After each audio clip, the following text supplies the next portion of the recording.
today's video, gagawa tayo ng napakasimpleng ulam. Ito ay ang ginisang opo with malunggay with a twist of bagoong. Imbes na ilalagay natin dito is baboy or di kaya manok. Wala kasi akong ganun ngayon. Naubusan ako sa ref. So, meron ako bagoong. Usually, ginagamit siya sa bagoong, diba? Ginagamit sa mga pakbet. So, try natin namang gawin dito. Konti lang naman yung ilalagay natin mga pangga para lang may sahog siya. Koonti. Pero ang main course talaga natin is yung gulay.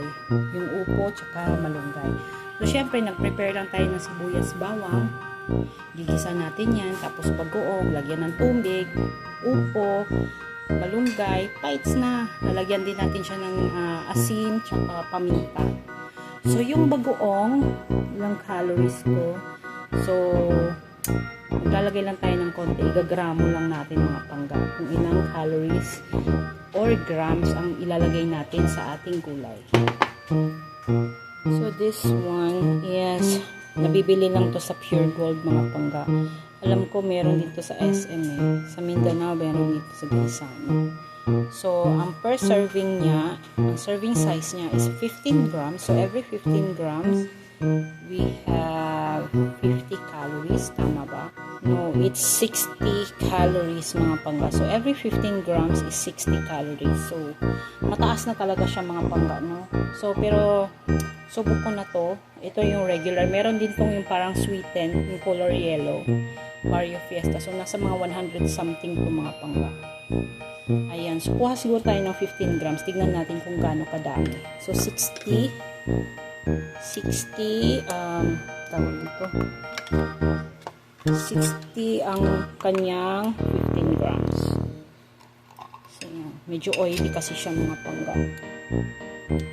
So, kunin lang natin yung oil. 15 grams. Konti nga lang yung 15 grams. Siguro gawin natin 20.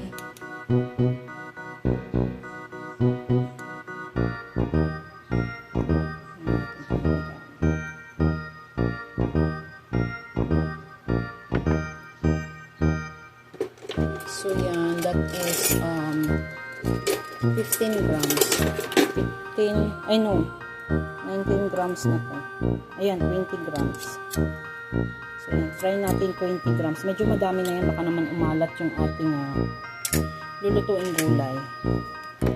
So, ayan. This is 20 grams. So, 20 grams. Hindi ko sure kung ilan siya sa 60 calories. So, mamaya kwentahin ko na lang yun. Mainit na yung ating kawali. Maglalagay tayo ng 1 tablespoon na mantika. Puro 2 tablespoon. So, 1 tablespoon is equivalent of 120 calories. Diba? May natututunan na kayo mga pangga. Minit na ito eh. So, yan. Nalagay na natin yung ating sibuyas. Unahin natin yung sibuyas.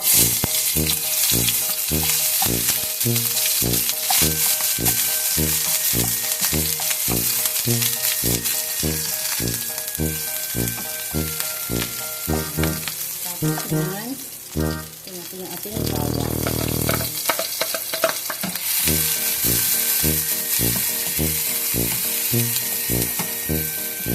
Ituin natin yung konti.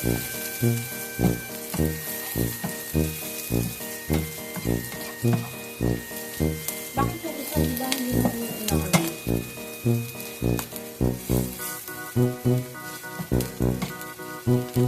Pag medyo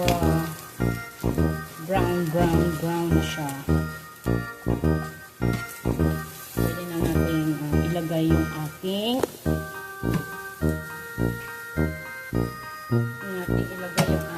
bagoong.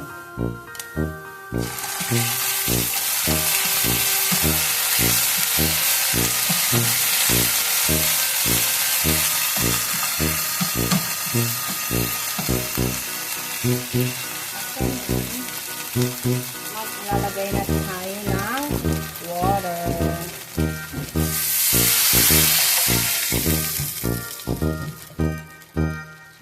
water. Tansya-tansya lang ng water ng pangga.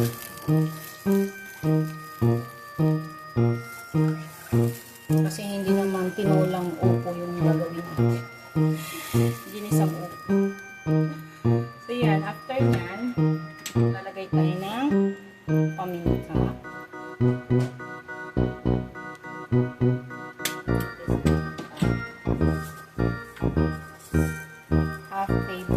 Half teaspoon of magic syrup.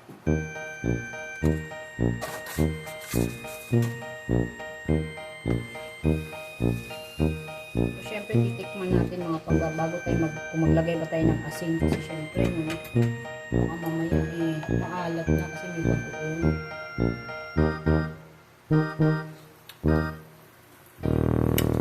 Konting asin lang. A pinch of salt. Nakapamalat. Ayan. Tapos tikman natin ulit.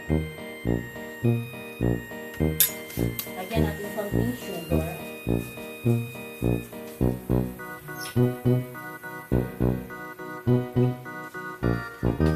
Siguro yung sugar mga pangga, lagay lang tayo ng 1 teaspoon. 1 teaspoon sugar. Pampaano lang ng lasa. Ayan. Tapos tikman natin ulit.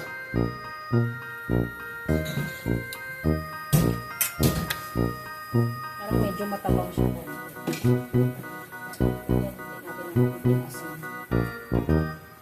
Kasi syempre yung bagoong nilagyan natin ng tubig, diba? Syempre, tsaka yung bagoong na hindi naman ganun kaalat. Yan, okay na siya. So after nyan, kumulo na siya. Nalagay natin yung ating upo. Unahin natin yung ating upo. Kasi syempre, tigas yan.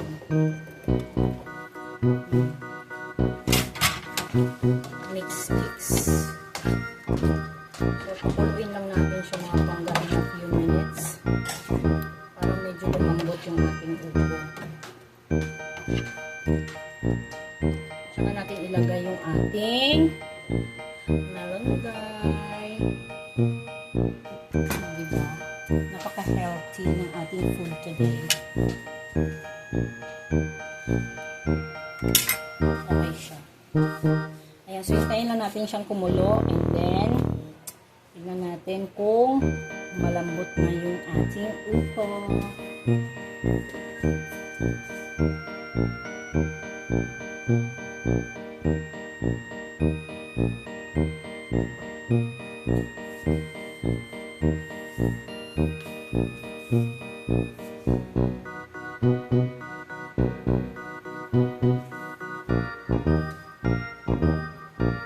So yan, check na natin yung ating upo.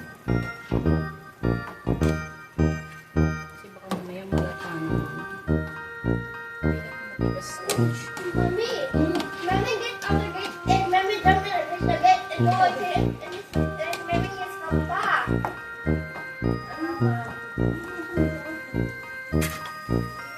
Yan, medyo maano pa. Matigas pa.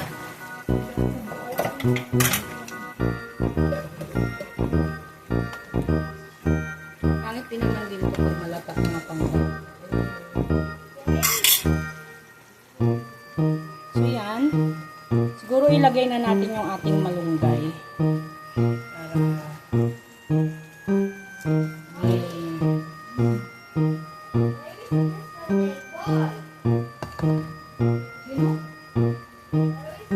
Ingay ng anak ko.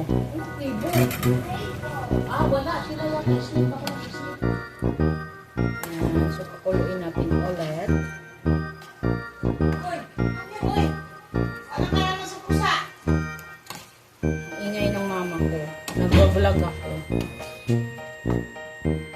Amir, magwiwi ka na doon. Kay mamaya, maligo ka ng 9:15. Kasi 10:30 we will go na.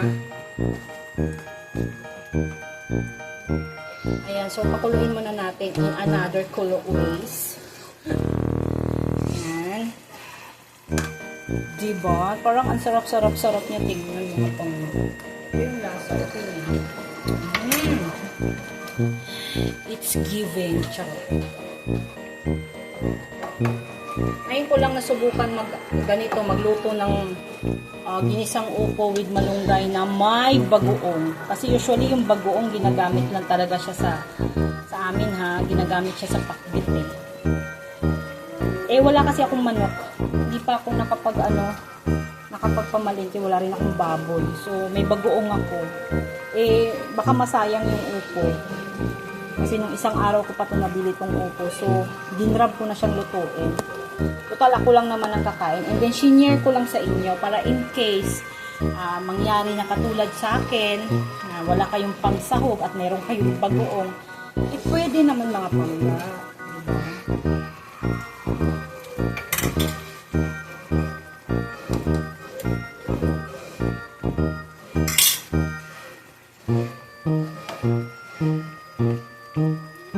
Lagi yung malunggay para mas lalong malungko yung malunggay.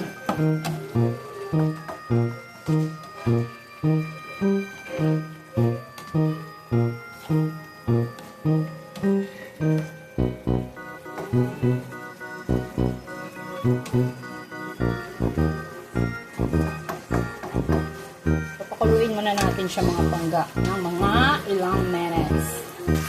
So, ayan mga pangga. Luto na yung ating ginisang upo with malunggay. Ayan, patay na natin yung apoy. Ginisang upo na may malunggay na may bagoong. Ewan ko anong pwedeng i-title dito. So, ayan. So, napakalambot niya. Pangit din naman kasi pag malata yung upo natin mga pangga. Ayan. So, ayan. Sana nagustuhan niyo yung ating video for today. At napakasimple lang ng ating ulam for today, no? And, feeling ko masarap naman siya. Parang pakbit din. And, tama lang din yung lasa. Tama lang din yung alat. Ayan. Nilagyan lang natin ng kaunting asukal. 1 teaspoon lang yata yun. And yun. Okay na siya. And sana sa mga hindi pa nakapag-subscribe sa YouTube channel ko, ayan, do subscribe to my YouTube channel, Panggaminggay, and hit the notification bell para ma-update kayo sa mga bagong videos na i-upload ko. Ayan. Sana nagustuhan yung mga pangga at healthy food lang tayo palagi. At syempre, huwag natin kakalimutan magpasalamat sa araw-araw ng ating blessings na natatanggap kay Papa Jesus. Ayan. So, bye everyone! Ingat kayo palagi! Bye!